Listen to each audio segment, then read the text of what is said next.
kembali lagi dengan saya Olivia Pratiwi dalam administrasi dan supervisi pendidikan. Materi yang akan kita bahas pada pertemuan kali ini adalah mengenai administrasi tata usaha sekolah. Baiklah, langsung saja. Pengertian administrasi tata usaha sekolah ditinjau dari asal katanya, itu tata usaha terdiri dari kata tata dan usaha.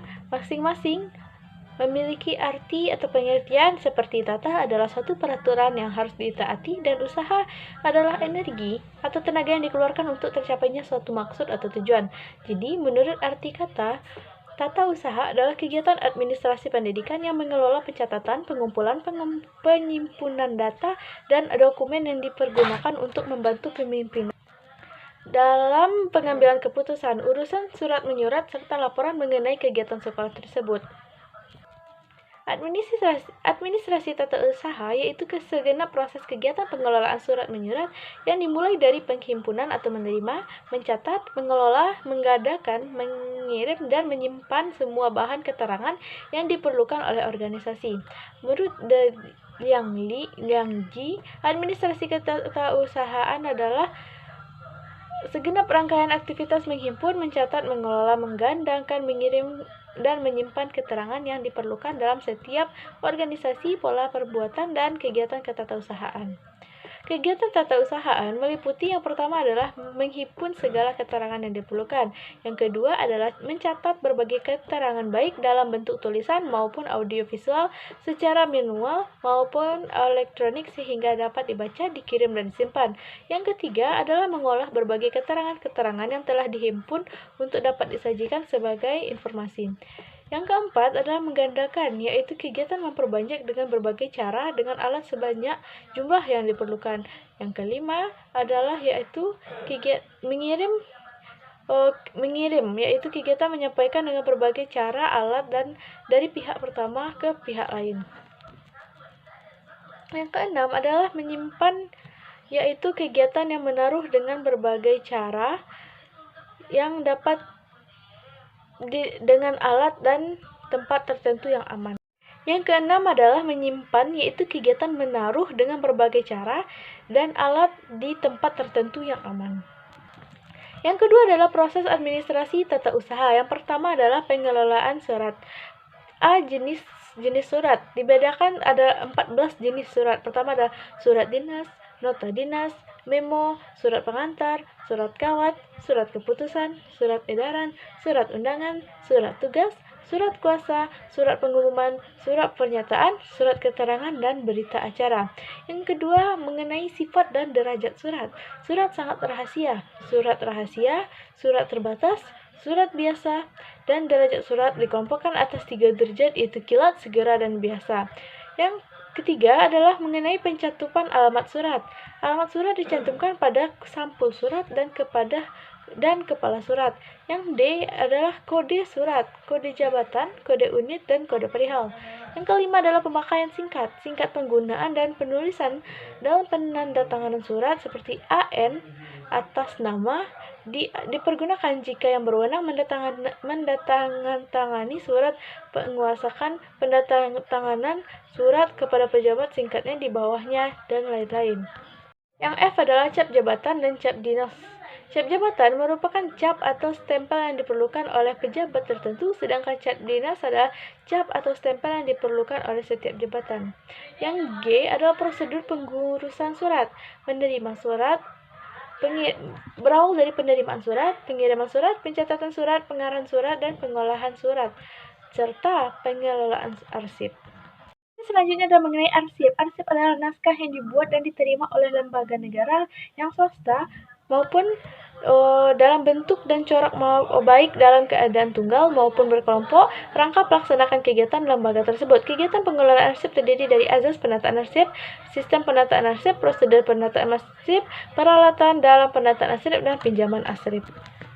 Materi selanjutnya yang ketiga adalah tata ruang kantor dan sekolah. Menurut Liang Ji, mengatakan tata ruang adalah penyusunan alat-alat pada letak yang tepat serta pengaturan kerja yang memberikan kepuasan bekerja bagi para karyawannya.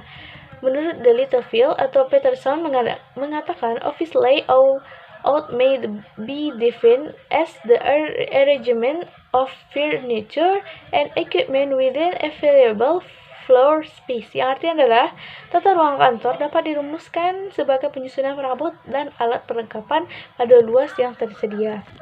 Asas-asas pokok tata ruang kantor. Menurut Richard Moulter, ada 4 asas ruang pada suatu kantor. Keempat asas itu semestinya harus saling melengkapi agar tercipta suasana kantor yang rapi dan teratur. Keempat asas tersebut, yang pertama adalah asas terpendek. Perubahan tata ruang kantor pada asas ini maksudnya adalah penataan letak meja dengan jarak antar meja tidak terlalu lebar sehingga pergerakan antar karyawan dapat lebih cepat. Jarak antar meja atau nit yang jauh akan mengakibatkan beberapa langkah untuk mencapai ke meja lain, bandingkan dengan jarak meja yang tidak terlalu lebar. Yang B adalah asas rangkaian kerja. Asas penempatan pegawai dan peralatan menurut urutan pekerjaan menjadikan pekerjaan lebih cepat dan tidak membuat berseliweran pegawai lainnya karena pengaturannya yang sudah teratur dan beruntun. Yang C adalah asas penggunaan segenap ruangan. Maksudnya adalah tidak ada ruangan atau luas yang tidak dimanfaatkan. Jika ada ruangan yang kosong, maka dapat diletakkan tanaman, hiasan, akuarium, dan lain sebagainya hingga membuat ruangan semakin nyaman dan asri. Yang keempat atau yang terakhir adalah asas perubahan susunan tempat kerja. Asas ini memungkinkan apabila di kantor ada perkembangan baik dalam pekerjaan maupun pegawai tata ruang dapat diubah dengan mudah dan cepat. Materi selanjutnya adalah mengenai bentuk-bentuk tata ruang kantor. A. Tata ruang tertutup. Suatu tata ruang dikatakan terpisah atau tertutup apabila susunan ruang untuk bekerja terbagi-bagi dalam beberapa bagian. Yang kedua adalah tata ruang terbuka. Dalam susunan ini, ruangan yang diperlukan adalah ruangan bekerja, tidak dipisah-pisahkan dan tidak menggunakan penyekat. Tetapi, semua aktivitas dilakukan pada suatu ruangan terbuka sehingga semua orang bekerja tampak mudah diamati dari suatu sudut pandang. Yang ketiga adalah prinsip-prinsip tata ruang kantor. Pertama adalah pekerja harus mengalir terus sedapat mungkin dalam garis lurus. Yang B adalah bagian-bagian dan seksi-seksi yang berfungsi sama dan berhubungan harus ditempatkan pada berdekatan untuk mengurangi waktu berpergian. Yang C adalah aliran pekerjaan harus sederhana sehingga dapat mengurangi hilir mudik pegawai dan penyampaian surat-surat dalam jangka yang pendek. Yang D adalah meletakkan perlengkapan kantor harus dekat dengan pegawai yang digunakan. Yang E adalah pekerjaan harus mengalir terus-menerus sedapat mungkin dan dalam garis lurus.